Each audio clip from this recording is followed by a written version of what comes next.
Time check is 4 o'clock in the morning. So, ang aga kong gumising ngayon kasi prepare ako ng pagkain ni Ryle. Nagluluto ako ng pagkain ni Ryle para mamaya papakainin ko na lang siya. Ang hirap kasi gubalo ako kapag gising si Ryle. So, sinasamantala ko natulog siya. So, ang ano niya ngayon, ang pinrepare ko sa kanya is puro vegetable. Sweet potato, green beans, pumpkin, tsaka ano pa, carrots. Yun, nakamix yun lahat. So, hintayin ko lang na lumambot. Baka mag-breakfast na rin ako kasi nga pag sabay kami nag-breakfast ni Ryle, lumalamig na yung kinakain ko kasi nga inuuna ko siya. So, ayan yung niluluto ko. Kumukulo na siya. Medyo marami yan. Pero hindi ko alam kung ilang days na yan kakainin kasi ilalagay ko lang yan sa rep. Usually, 3 days lang yan. Malakas na kasing kumain si Ryle.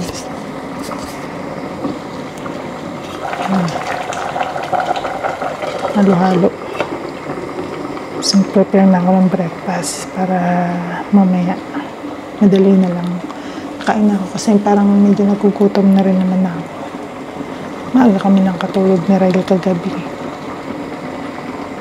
Habang nandito ako sa kusina, ayan, pinapanood ko lagi sa CCTV si Ryle. Baka kasi maglikot ba, matabunan yung mukha niya. Tulog.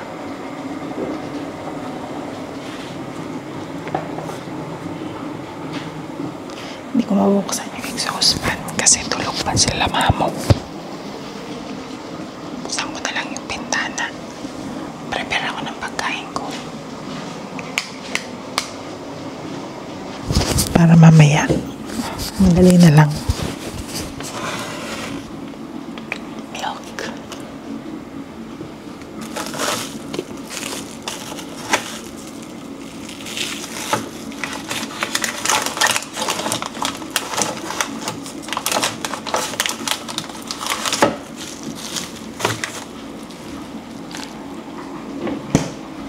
Hindi akong pag-ingay kasi may natutulog pa. So, yan. Dalawang tinapay. Milk.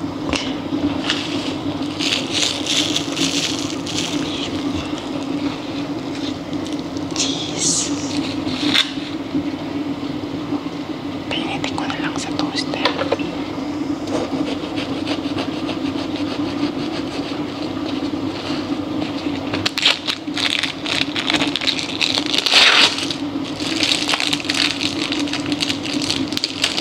Nakabiglang magising si Ryle kasi gusto ko tumete. Kaya tinitingnan-tingnan ko. Iiyak yun kapag alam niyang wala ako sa tabi niya.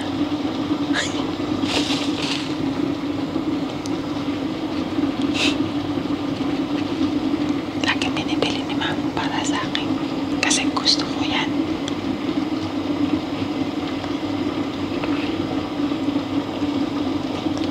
Si Mamo lagi bumibili na to.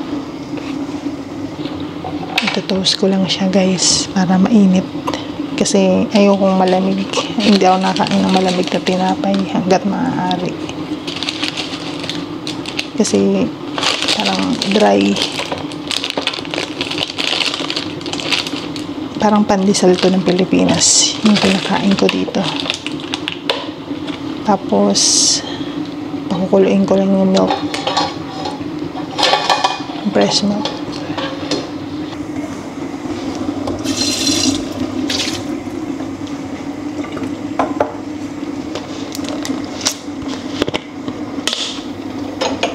Isang tasa natin.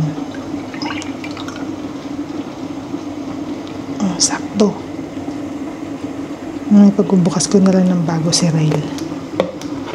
Sakto lang siya. Isang tasa.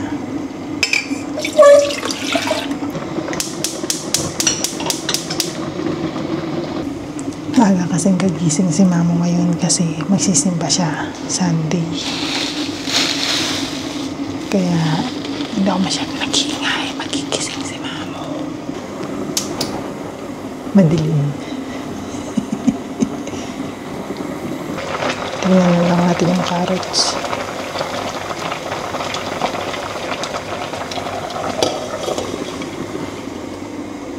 Ay, mainit.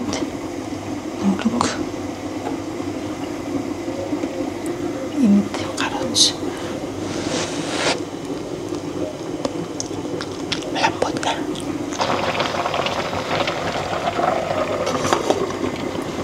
Beans. Tingnan natin.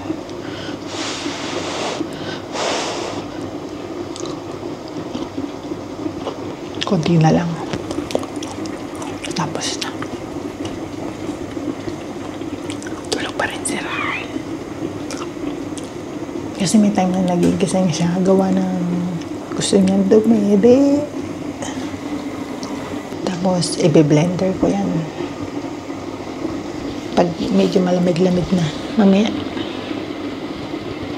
Pag malambot na, stay ko muna siya dyan. Then, balik ako sa kwarto pagkakain ko. Baka kasi magising si Rai. Pero, kakain muna ako. Dapat, mga after 1 hour pa ako magluluto. 5 o'clock. Ay, kaso, nagising na ako ng 3 o'clock. Tapos, 4 o'clock na ako makatulog.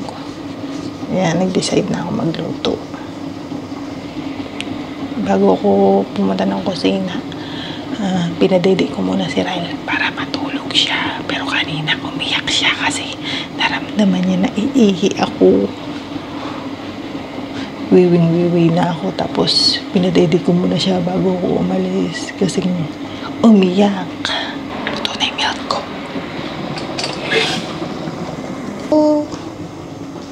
Matatapos na rin ang magluto. Success. Ganitong palambot pa ng kamote. Yung kamote medyo matigas pa. Ito. Nakalimutan ako. Pagpiprepare ko pala ng process si Ryle. Mamaya na lang. Kakain muna ako. Baka kasi hindi ako makakain. Magising na siya. Yung fruits pwede naman niya. Ayan tanghali. Toasted na siya. Mainit na. Parang flying saucer. Pandesal na flying saucer. Ayan. Tulog pa rin si Ryle. Oh my God. Nawala na siya ng kumot. Nakalabas na yung tiyan niya. Ang likot.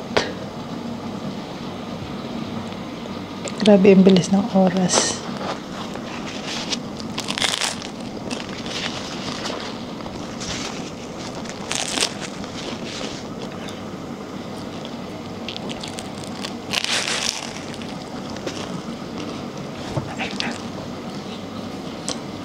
Gumagalaw-galaw na si Ryle. Parang nagigising na siya. Ano siya, nag-drink ng milk? 4 o'clock o 3 o'clock, something ganun.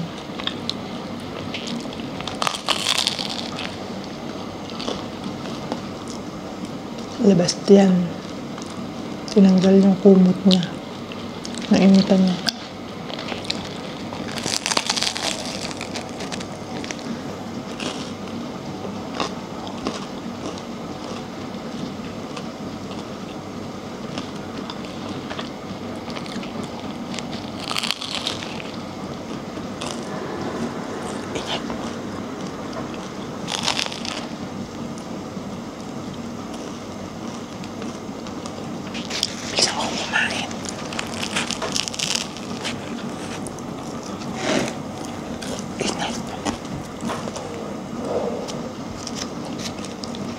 Mainit yung cheese.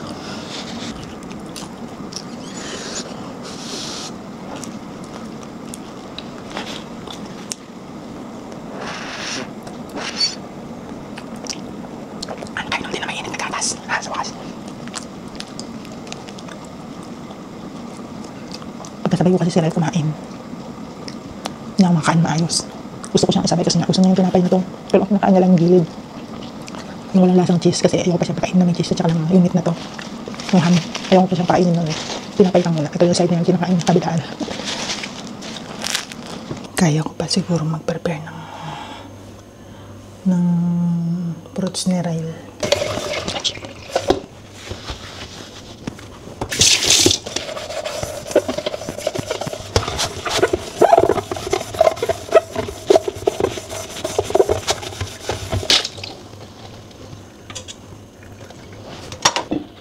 Fruits na rin, mamayang tanghali.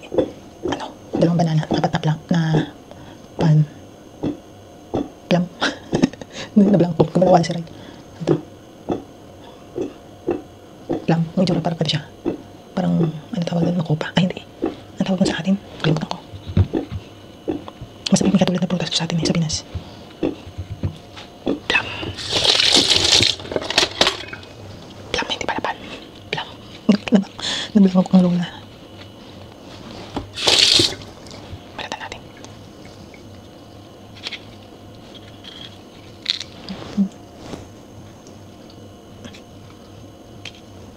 Madali lang ito balatan eh. Ayun o. Ganyan lang. Balat na agad. 1 down. Ito.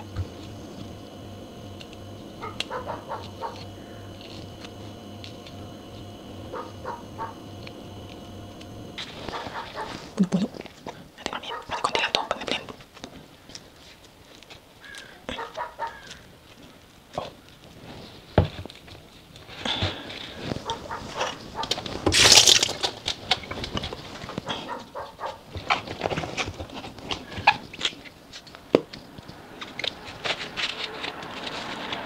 Bilis na. Mamaya ako na i-blender pag isang kanayla.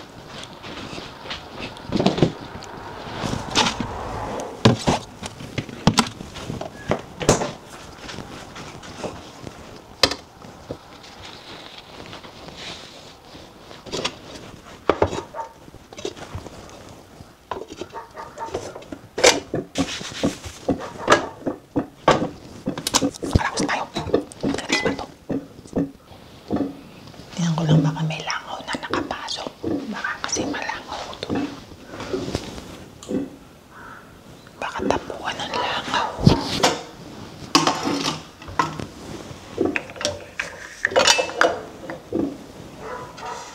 Ay, si Ryle, tulog.